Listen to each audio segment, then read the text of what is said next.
Dans les pharmacies, un des points de vente où l'on peut se procurer des éthylotests, on s'interroge. Il y a un an, les demandes des clients étaient au plus fort et les stocks vides. Désormais, les étalages sont remplis et la clientèle a disparu. Parce que c'était un produit qu'on n'arrivait pas à avoir quand on le commandait. Maintenant, on nous en demande beaucoup moins. Donc, soit, je sais pas, les gens s'en sont procurés ailleurs, ou c'est vrai qu'on nous parle beaucoup moins de cette mesure-là aussi. Le problème, c'est que la production a mis les bouchées doubles. En cas d'abandon de la loi, c'est 1500 emplois qui pourraient disparaître.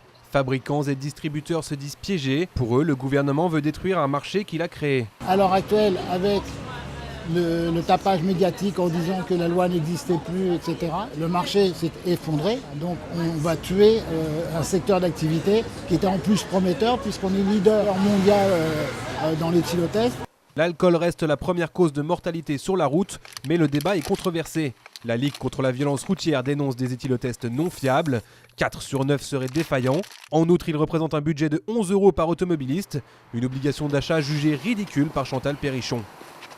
Il est clair que les éthylotests, ce sont des gadgets qui ne servent à rien. 80% des accidents mortels ont lieu au-delà de 1,2 g. Nous avons besoin de l'expertise pour aider les politiques à prendre les bonnes décisions. Manuel Valls a jugé la loi non nécessaire, mais il devrait donner son avis définitif d'ici fin mars.